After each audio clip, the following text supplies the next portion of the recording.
Over to you, Rishikesh and Shivangi. Thank you, Sahana. Thanks for that lovely introduction. Thank you so much, Sahana. That was a lovely introduction. Thank you. Thank you. Welcome, everybody, on a Saturday morning. And I am in conversation with Rishikesh, and we fondly call him Rishi. So before we get to the fireside chat, let us warm up the place, so to say. We have two questions for the audience. You will see a link to the Mentimeter. Could we have the link, please? Thank you. So we'd like to you to tell us more about the NEP and the draft. So the first question that you'll see is, have you read the NEP draft as well as the policy? And four options are, yes, you've read both the documents, only the policy, only the draft, neither the policy nor the draft. All right, I see responses.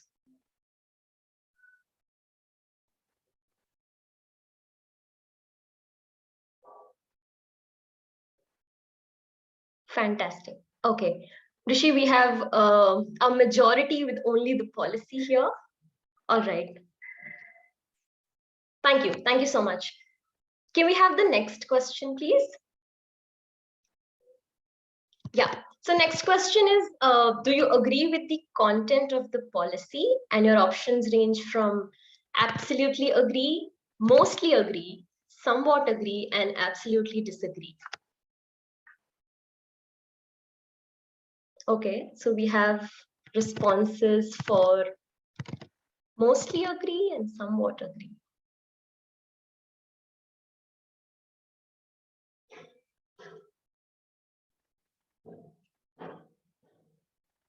Thank you. 10 more seconds.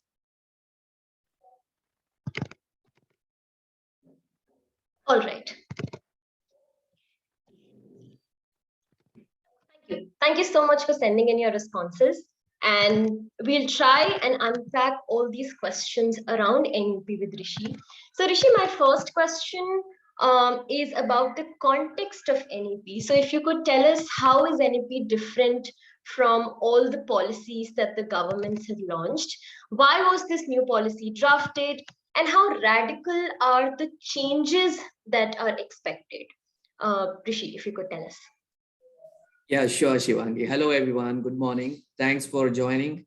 And also this interest in the new national education policy amongst all of you is heartening, because I think as a society, every society which is interested in its education system is a society that knows what is right.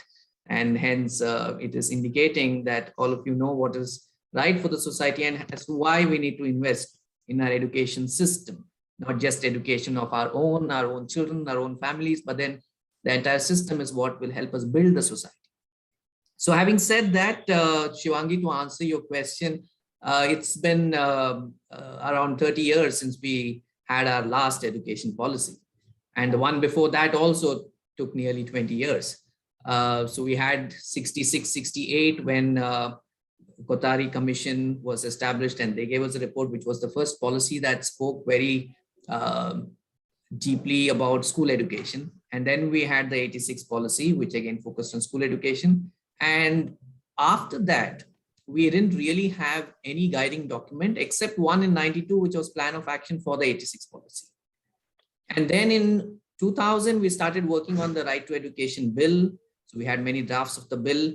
And then in 2005, we had the national curricular framework, which was some kind of a guiding document again for the curricular framework in the country for school education. And then in 2009, we had the Right to Education Act. So as you see, from 86 till 2015 or so, when it was decided that we will work on a new policy, so for about 25 years, we didn't really have a national education policy. We had other things coming in, and times change very quickly. And so over the 25 years, lots of things had changed. Our country's position in the global world order had changed. We had completely become part of the globalized world. Our lifestyles had changed. Our society had changed. and the way we were thinking about the future, the kind of changes that had taken place. So the way we were thinking about the future also had changed. Lots of researches had happened, and we had understood many things which we had not understood when we were writing the 86 policy. So in that sense, because there have been so many changes, it was very important for us to think about how we are going to continue doing our education. And it is in that context that thinking on national education policy began in 2015. And for nearly 5 years, hosts of consultations, I'm sure many of you have been involved in, but all the way from the panchayat level to hosts of consultations at the district as well as state levels were held. And then finally, after two commissions, in fact, we had one committee by late Sri Subramaniam, and then one by Dr. K. Kasturi Rangan, and post which we now have the national education policy. So it has been probably the most intensive policy development that we have ever seen in our country. So, and here we are with NEP 2020 after all that effort. Thank you. Thank you so much, Rishi. That was interesting because we now understand the amount of background and all the years of research that has gone behind the NEP. And I'm sure the audience would also love this piece. Thank you. Thank you so much. So Rishi, moving forward, what is the future that NEP promises? How are we making the move from a knowledge economy to an experienced economy? Because as you said, the worlds are changing and we have to keep up with the times. We're no longer up with the 9 to 5 very set framework, and we increasingly want to move towards an experienced economy. So how do you think the future looks like with the NEP? See, one thing we need to understand is that though it's a new education policy, it's not radically different from what has been said as to how our education system has to be. And why is it not radically different? Because we are a democratic country. We have the same constitution that we adopted when we became independent. So in that sense, as any other democratic country in the world, our aims of education is very similar to what the rest of the world, the democratic world, has. And with the aims of education not necessarily changing, you are not going to get radically different things in any new policy. The aim of education is to build an equitable and just society and enable our children and youth to equip themselves in order to become self-reliant, in order to become productive members of the society and help the society move towards becoming a just and equitable society. So that aim remains the same. Now, what the policy did was it took a rain check. It did have many status papers written up. And when we realized as to where we were, it was found that we were far away from the kind of society that we had visualized when we adopted our constitution 75 years ago. So that is really where the new education policy is coming in and saying that if we are to move closer and faster towards the kind of society that we all want, then these are some of the changes that we have to do in order to ensure that education takes us faster in that direction. Now, having said that, what kind of a future are we envisioning through this policy? It's similar to what any aim would say, that those who go through the education system become creative problem solvers and they live for the society and not just for themselves. And these two are very, very important, particularly when we look at what really the world is going through. We are in an unpredictable period of the existence of the planet.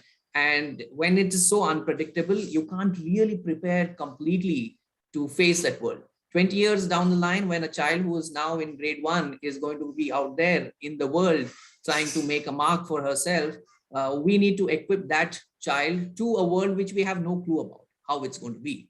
So that is really what the policy is trying to do through the changes that it is bringing about in the way that we are doing education, saying that let's make them prepared for the unprepared world. And if you look at the various changes that are suggested, it's all about ensuring that we equip our children to face this uncertain world. So allow them to use that creativity, which we all are born with naturally, rather than dumb it down the way we do, for instance, currently in the mainstream particularly, right? So that's really the direction in which the policy is asking all of us to move towards, rather than say that this is what we want our children for to get on to, and we will prepare them for it from now onwards, because that's not going to work. And as you said, the kind of economy itself is going to change completely. Though, of course, I wouldn't completely agree that from a knowledge economy, we're going to go only into an experiential economy. Rather, what I would like to add is that even in that experiential economy, knowledge is important. But the thing is that what is knowledge and how we're going to define knowledge is going to be crucial, because knowledge has to be created. New knowledge is what is going to have importance in that experiential economy. It can't be just some knowledge which has been created and just passed down. It has to continuously get reinvented. And so the education system will have to really prepare our children to be able to do that. Thank you, Rishi. Thank you for highlighting some of the key points that I think all the educators will relate to, that we're going back to basics, we're strengthening our basics, and we're trying to make a world where students learn with understanding, so to say. So thank you, thank you. Rishi, my next question, and this is something I was also curious about. What are some of the recommendations that did not make it to the policy? Is there anything that is missing, if at all, in the NEP? If you could let us know. Right. In fact, in the Mentimeter, I did see that not many have read the draft policy. And I would request everyone interested in our education system to read the draft policy, because the draft policy is more than 450 pages, nearly 480, 85 pages. And it provides all the details of the provisions in the final policy. So in some sense, the final policy is actually the summary of the draft policy, but there are some things from the draft policy which had come in, which have not got incorporated. There are two ways to look at it. One is to say in spirit, it is included. So I, in that sense, don't see anything, which has been left out, but we would have liked reiteration of some of these things. So for instance, the extension of the Right to Education Act. When we are saying that 100% enrollment from age 3 to age 18, that is nursery to grade 12, 100% enrollment and retention. Now you need to bring it under the act. It has to become a free and compulsory education for 3 to 18 years. And it is only then that we will be able to go and achieve the sustainable development goal of the United Nations, which is 100% enrollment up to grade 12. So that emphasis which is there in the draft policy has not been brought in here.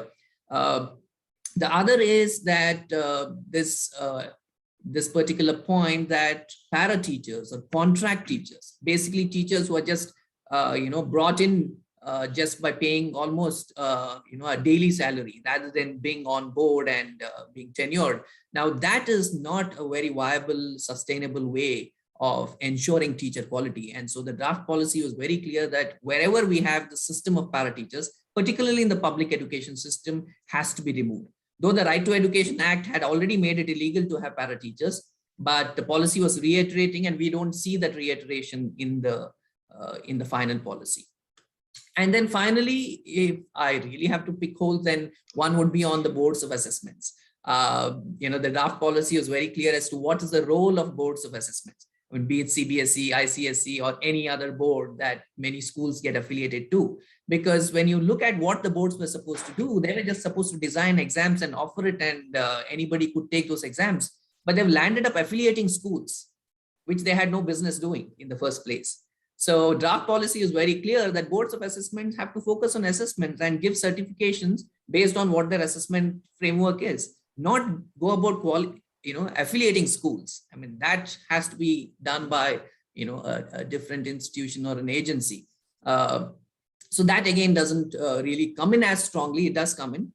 There is huge assessment reforms that are required if we are to change the way we do education. So boards of assessment will have to ensure that they go about doing those assessment reforms. But then that's something that doesn't come in as strongly. But to answer your question on Is there anything missing? I really don't think any big thing is missing, because this is probably one of the most comprehensive education policies that we've seen anywhere. It talks about education for a 3-year-old, and it talks about education for the 20-year-olds. Both pre-primary and higher education are being spoken of along with school education. So it's a holistic policy and with linkages across. In fact, if you look at what is being suggested through the various provisions for the pre-primary, for the earlier education, that is suggested because the kind of higher education reforms that are being suggested requires that kind of 15 years of school education to ensure that you make the best out of the changes that are going to come about in higher education. So it has to be seen in that continuum, which is very crucial. And hence, I think it's a visionary document, which is comprehensive. And it is also a very pragmatic one. That's another thing that you'll see in the policy. Actually, many people confuse it and they wonder as to why are so many things being said at the same time. But that's because, one, it's a visionary document. Another, it's a pragmatic document. It is talking about how the future should be. It is also talking about what should be done right now, when every change is not going to take place overnight, right? So yeah, I do see that almost everything is in there except a few of these things, which would have been nice if it was also included. Thank you, Rishi. So Rishi, a couple of next questions are around implementation, and I saw that when we were taking audience poll, people were interested in understanding the implementation of NEP. So I'll break my question into a couple of parts. So the first part could be, because NEP has promising goals, what are one of the few biggest challenges that you see in implementation? And the second part could be that what could schools, colleges, organizations, as well as public-private partnerships could do to help with the implementation of the policy? Right. Well, many things, and I'm sure this is the most interesting part, also the toughest, right? So one big concern was when the policy was even adopted, as to how much of ownership would the government show. That was a big concern initially, because the policy was talking about some fundamental changes to the way we do education, not the kind of education, because that, as I said, linked to the aim of education, which doesn't change. But the way we do it, there were some fundamental shifts that were advocated, and we were concerned whether the government would walk the talk. But the Prime Minister himself, having owned it and having accepted that this is where the government also would like to move towards, that concern was addressed. But then again, for the government to walk the talk, they should also commit all the resources, the human resources as well as the financial resources. Now, the policy, for instance, is very clear that at current, with the current data, it's about 10% of the government expenditure which goes into education.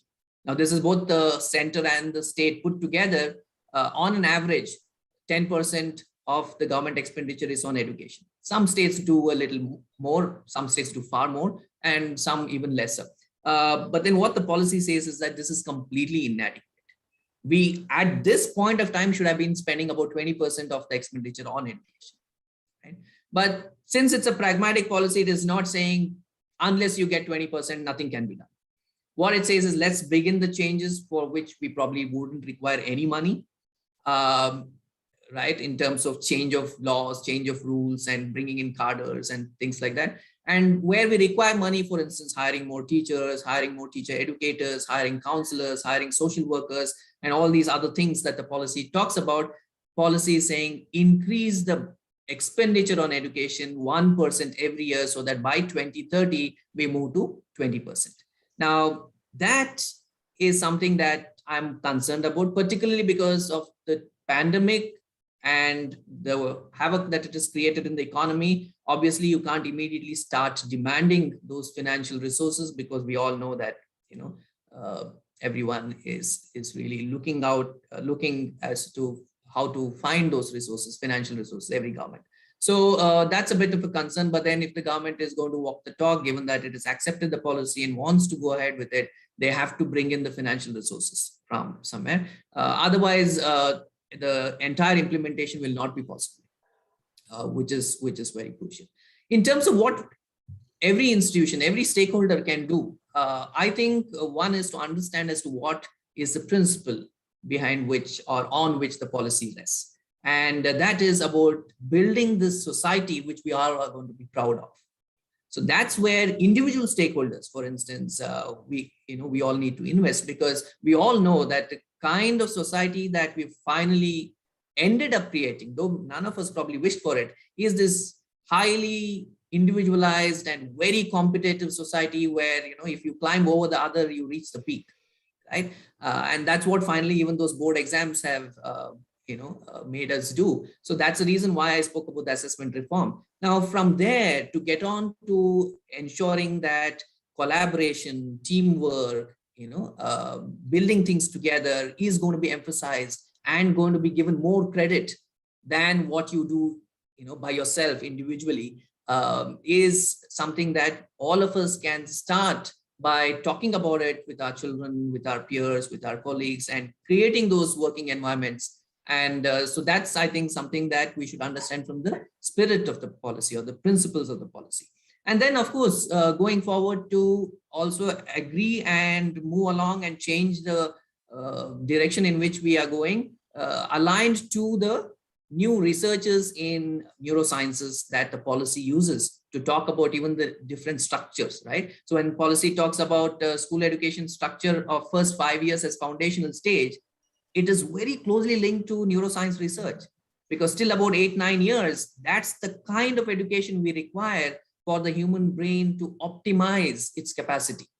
If we don't do that, and if we get our children to put their fingers on their lips and sit on those benches and speak only when they're asked to speak, it's hugely problematic, because we are dumbing down the potential of the human brain, and we'll have only Silray left to do what is to be done everywhere, right? And even if we have 1,000 Silrays across the country, it's not going to be sufficient. We need every school, every college, everyone to be thinking on these lines. And I think that's really very important for us to participate in this implementation in our own way. And we don't have to really wait for guidelines. I mean, we need to understand the policy, appreciate the spirit of the policy, which is, again, universal. If you see around the world, that's the way education is done. And we basically need to move in that direction. Yeah. Thank you so much, Rishi. I can continue this conversation, and I see that, a lot of faces also resonate with me. Yes, no more finger on our lips. I think that by far, all of us chuckled. Two more questions, Rishi, because I see that they're extremely important questions, and then we'll open the floor to questions. Especially during the pandemic, we see that edtech is now rapidly evolving. And it's also extremely relevant in our context. So how do you see the relationship between edtech and NEP? Or to rephrase my question, how can edtech help with resonating with the spirit of the NEP, helping in implementing it and taking it forward? What are your thoughts around it? Yeah. So those of you who read my pieces in the newspapers would know my stand on edtech is not very favorable, or it's not a blind following of edtech, because we've seen that that's not going to solve our problems. We have some fundamental problems which have to be addressed, and edtech can't provide all these solutions. It can never be a silver bullet, as it was advocated long ago. But today, because of researchers, people understand that edtech can come in only as an aid, and that is what we need to appreciate. In fact, the pandemic has taught us that lesson, that edtech can't be your full solution, and getting on to a complete online mode is completely suboptimal to the process of education. We should remember that, again, education is not this individualized pursuit of gathering knowledge and then showing it off somewhere. It's about collaboratively building a society. And for that collaboration, it can't just keep happening in the digital world. And that's the reason why that emphasis on blended learning also in the policy, that we can do online, we can do digital, but please let it be blended. Let there be as much as possible in person. In fact, the first choice is in person. And when do you bring in Tech is when you, for instance, want to make use of it, add a little more value to it, right? So it's a value addition. It can't be the basic. It can't be the platform.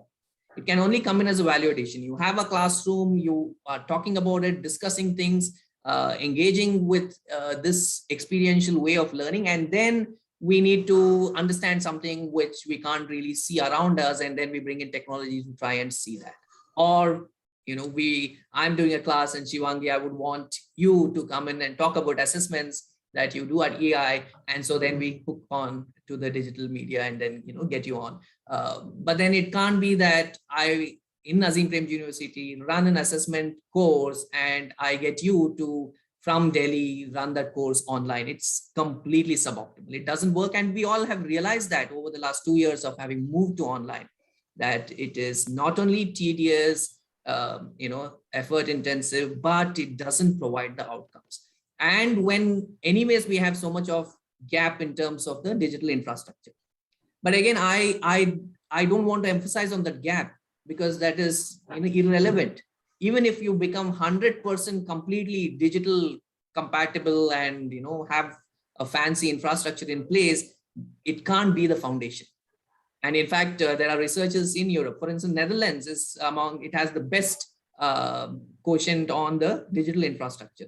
And they have done researches when they were shut to when they were open, and in terms of what kind of learning the children had. And it very clearly shows that if you move only to an online mode, it's not learning worth being proud of.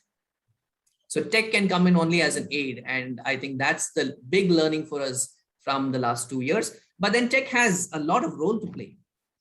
And in many ways, when we say as an aid, doesn't mean that, only when one wants, but then ensuring that you understand that you can come in as an aid, and the tech companies hence being able to provide useful aids. So for instance, teacher education, right? And, teacher education has to move into a continuous professional development mode that NEP talks about. It can't just be a training.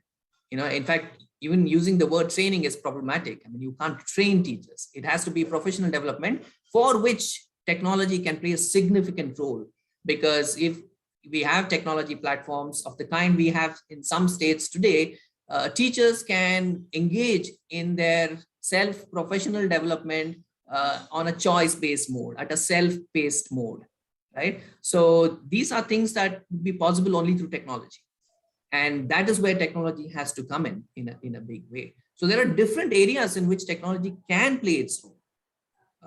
But then we should be mindful that we shouldn't allow technology to take over every single process, because that we have seen is not going to solve our problems at all.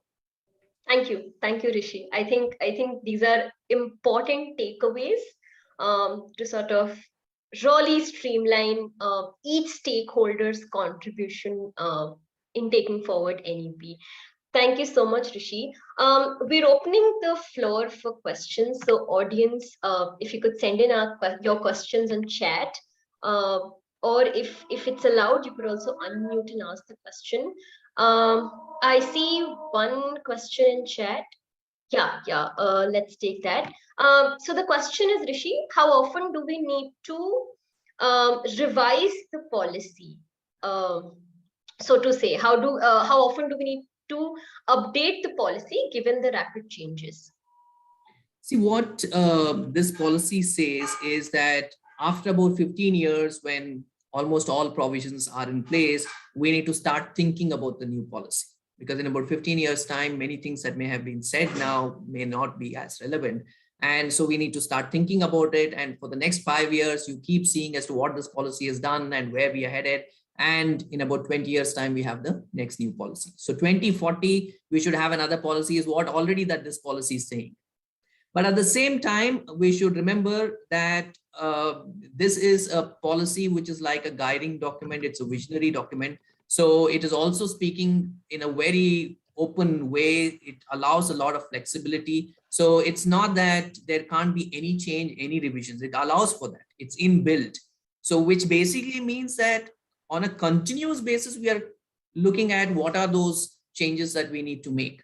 And that is where the policy is very broad. It is not giving us specific details or ways in which we need to go. So yeah, so 20 years down the line, a completely new policy would be a good time, is what the policy thinks, because it is very broad based, and what we are doing now, hopefully would last till then. Interesting. Thanks, Rishi. So okay, there are 4 to 5 questions. Let's take two. Yeah, I think this question is pertinent. So, what all does NEP address in terms of inclusivity? And I think it's extremely important to address how NEP stands with inclusivity. So, what are your thoughts on it, Rishi? Right. So, see, NEP says something which many states now have to cope up with, because NEP's inclusivity is cross-section. It talks about SEDGs, socio-economically disadvantaged groups. So wherein we bring in all genders, we bring in all castes, we bring in all the classes that are disadvantaged. So we bring in various kinds of disabilities in there. So NEP is bringing in all this and saying that there are many things that needs to be done, from, let's say, girls fund, right? A fund only for girls education, so that, for instance, there is a SDG goal which is looking at the ratio of school completion between boys and girls. And for us to meet that SDG goal, we need to ensure that we have the same number of girls as boys, how many ever that number is, but same number as girls and boys, the ratio to achieve that goal. So we need exclusive funds for that. And so NEP is talking about that. NEP is talking about SEZs, which is special education zones in disadvantaged regions, so that the enrollment and the retention in disadvantaged regions, are not the kind of problems that we face today. Many of them drop off because living in a slightly larger city, larger town, away from home is not the most easiest thing to do. So how do we ensure that there are colleges, multidisciplinary colleges and universities in every district in the country? That's where NEP is saying we should be 15 years down the line, that people are not going far away looking for a good quality education. They should be able to get it at least in their district headquarters. And similarly, when you come to the school level, you're talking about school complexes.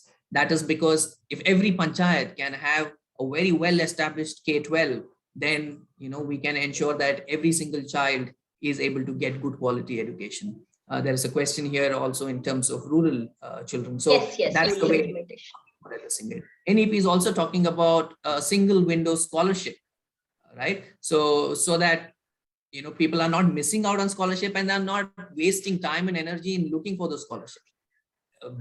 Based on what background that I come from, if there is a scholarship that the government has, then it should directly come to me. The school should know that you have these set of scholarships, I have these set of scholarships, and it should just come to me, and that should encourage me to learn and continue my learning journey at the school level or even at the college level. So this way, there are multiple ways in which NEP is talking about inclusivity, including, of course, material in Braille, right? And hearing and speech aids in these school complexes, so that every child around in that village panchayat would be able to access education. So there are multiple ways in which it is talking about inclusivity, because it is looking at inclusivity in this manner, ensuring that finally it is an education system that is equitable. Every single child has that high quality education that it can access. Right. Thank you, Rishi. Questions are pouring in, and I will take one last question and then hand it over to Sahana.